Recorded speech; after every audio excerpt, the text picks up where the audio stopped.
Bonjour, bienvenue à la pause littérature du Figaro.fr. Nous recevons aujourd'hui Vincent Crouzet à propos de son nouveau roman Le Seigneur d'Anvers. Alors, il s'agit d'un thriller captivant qui met en scène la confrontation entre deux des plus grands diamantaires de la planète, Sacha Bronstein, dit le Seigneur d'Anvers, président de la Bourse aux diamants d'Anvers, et Christian Steiner, qui est à la tête d'une compagnie qui entend régenter l'ensemble du commerce des diamants à travers le monde. Alors, Vincent Crouzet, bonjour. Bonjour Blaise. Alors d'abord, pourquoi êtes-vous tellement fasciné par le monde des diamantaires J'ai découvert le diamant par ricochet, puisque je suivais un mouvement de guérilla, l'UNITA en Angola, qui finançait son effort de guerre à travers le diamant de contrebande. Donc j'ai approché des diamantaires de près, en brousse, sur le terrain, et je me suis dès lors intéressé à la problématique du diamant dans la géopolitique. D'accord. Alors, à travers vos deux personnages principaux, donc Sacha Bronstein et Christian Steiner, est-ce que c'est pas en quelque sorte deux philosophies du commerce des diamants qui s'affrontent, deux façons de voir ce commerce très spécial ? Là, on a affaire à deux héritiers de grandes dynasties de diamantaires. Le premier, Steiner, est l'héritier du monopole, en fait, qui a longtemps régné sur le monde du diamant pendant des années, depuis le début du XXe siècle. Et de l'autre côté, on a un arrière-petit-fils de conquérant qui fait partie d'une famille de diamantaires depuis 5 générations.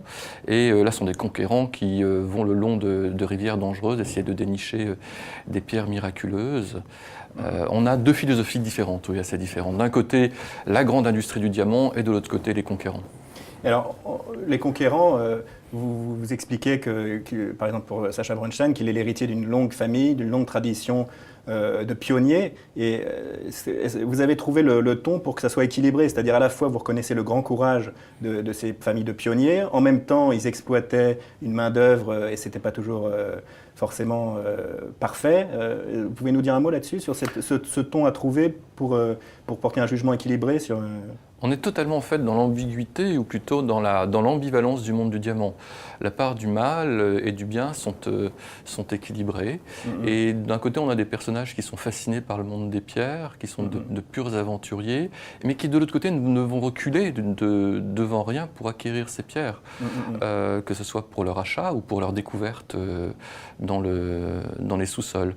Donc, dès l'origine, le diamant porte une part de mal dans son acquisition ou dans sa découverte. Et c'est ce qui m'a fasciné, évidemment, et c'est ce qui peut fasciner un romancier. Donc effectivement, on a l'impression que les diamants sont à la fois porteurs de la pureté et en même temps entraînent de telles convoitises que la violence et la mort sont jamais très loin, quoi. Vous savez, le diamant, c'est un maximum de richesse dans un minimum de poids. On ne peut pas trouver mieux au monde. Donc effectivement, le diamant porte tous les gènes criminogènes qui puissent exister. Le diamant, depuis ses origines, a véhiculé la criminalité. Il est très facile on peut passer les frontières très facilement avec. On dissimule. On le dissimule très facilement. De tous les temps, les services de renseignement ont utilisé d'ailleurs le diamant pour payer leurs agents, leurs sources, leurs correspondants. Donc le diamant, à lui seul, est un vecteur criminogène. D'accord. Donc le versant, ce qu'il y a de pire avec le diamant, on le voit à travers ce qui arrive à Sacha Bronstein, qui se retrouve pris dans un imbroglio mortel. Il doit en effet réceptionner à Anvers un diamant magnifique qu'un certain Vladimir P, tsar de Russie, veut faire tailler à Anvers. C'est vous qui dites Vladimir P, hein, je le dis non, pas. Je crois que vous le mettez. Vladimir. Ouais. Alors le problème, c'est que ce diamant est volé, et donc Sacha Bronstein ne peut pas réceptionner ce diamant, et alors il est victime d'une traque haletante, et là c'est le thriller, vous êtes en plein dans le thriller. Voilà, donc il y a vraiment ce risque de mort dans le commerce du diamant quand les choses se passent mal. Bon, là on est dans une vision romanesque, dans un roman. Les choses se règlent un peu plus en douceur en fait dans le monde du diamant. Il y a des arbitrages qui sont donnés par les anciens la plupart du temps, qui sont des sages, et si effectivement quelqu'un a été lésé ou volé, on va vers ces anciens pour demander un arbitrage. Mais là, votre tsar, quand même, il utilise des moyens durs. Voilà, les services secrets de son pays, de la Russie, et en fait, de services secrets, il emploie des mafieux moscovites. Donc ça, c'est réaliste, ça? Il est dans une position difficile, puisqu'il doit quitter le pouvoir, puisque la constitution russe ne lui permet pas de briguer ça, c'est complètement réel, 3 mandats de suite. Donc il doit imposer le respect autour de lui, et il ne peut pas accepter qu'on puisse le voler. Et comme le monde du diamant est un monde assez confidentiel, il y a très peu de personnes qui sont au courant de la contrebande de diamants qui se font à son profit. Effectivement, il suspecte Sacha Bronstein d'être le principal bénéficiaire de la disparition de ces pierres. Alors, les diamants, ça peut aussi faire jaillir le meilleur chez l'être humain. Ça, vous le mettez aussi dans votre roman, à travers notamment ce magnifique personnage d'Abel Friedman, qui est un artisan tailleur de diamants de génération en génération, qui travaille comme un artiste. Vous pouvez nous dire un mot de ce personnage vraiment très attachant? On trouve encore à Anvers... Il existe?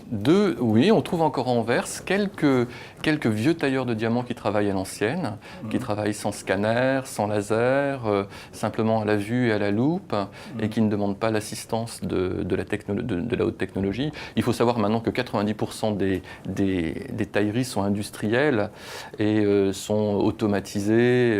On travaille toujours à l'œil nu, effectivement, mais on a énormément de machines pour performer au mieux la taille. Mais on trouve encore deux, trois vieux artisans dans les rues anversoises. D'accord. Alors, autre élément, autre conséquence qui peuvent être positives dans le monde du diamant, c'est l'anecdote ou la magnifique histoire que vous racontez à l'époque des nazis. Est-ce que vous pouvez nous résumer cette histoire qui, je crois, est réelle, de ce qui s'est passé Oui, en fait... Malheureusement, à l'entrée des camps de concentration, souvent, il faut revenir un petit peu à l'histoire de la judéité aussi. Pourquoi notamment les Juifs font le commerce des pierres. C'est que la plupart du temps, quand il y avait des pogroms ou des persécutions et qu'il fallait partir très vite, partir avec un diamant, c'était facile. Donc c'est un petit peu l'origine de l'histoire des Juifs et des diamants. Et effectivement, beaucoup de déportés juifs ont pris avec eux à la dernière minute un diamant sur eux, et ce diamant a été saisi à l'entrée des camps de concentration, ou plus en amont par les nazis, et effectivement ces diamants ont été revendus en Suisse à un grand diamantaire. Oui, alors ça c'est quelque chose qui est un peu sombre, qui est même très sombre. Mais l'anecdote que vous racontez dans la bourse. À la bourse, qui s'est passé à la bourse des diamants en 1941, alors que alors les deux personnages... Oui, en fait, c'est donc le père d'Abel Friedman qui fait commerce avec le père de Sacha Bronstein. Voilà. Et l'un sauve l'autre, en l'occurrence le père de Sacha Bronstein sauve le père d'Abel Friedman en lui laissant un diamant qu'il venait de vendre. Il venait de lui acheter, et finalement il lui laisse pour qu'il sauve la vie de sa famille et qu'il achète en fait sa liberté. Grâce à ce diamant, il peut acheter sa liberté. C'est une histoire presque vraie qu'on m'a racontée à Anvers.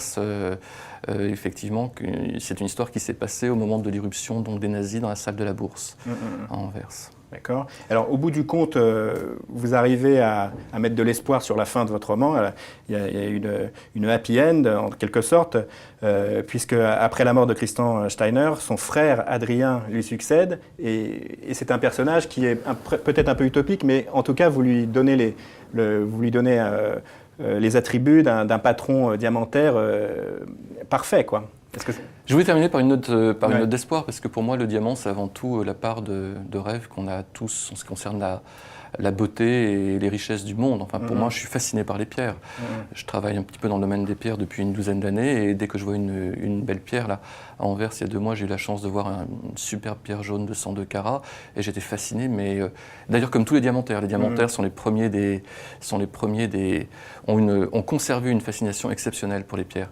Et je voulais rester sur une note d'espoir et montrer que malgré tout, Adrian Steiner, qui va devenir donc le patron du monopole ou de l'ancien monopole, quelqu'un de très bien. Voilà, peut être quelqu'un de très bien, voilà, et peut essayer de faire le bien à travers le diamant. Il crée même une fondation. Alors pour les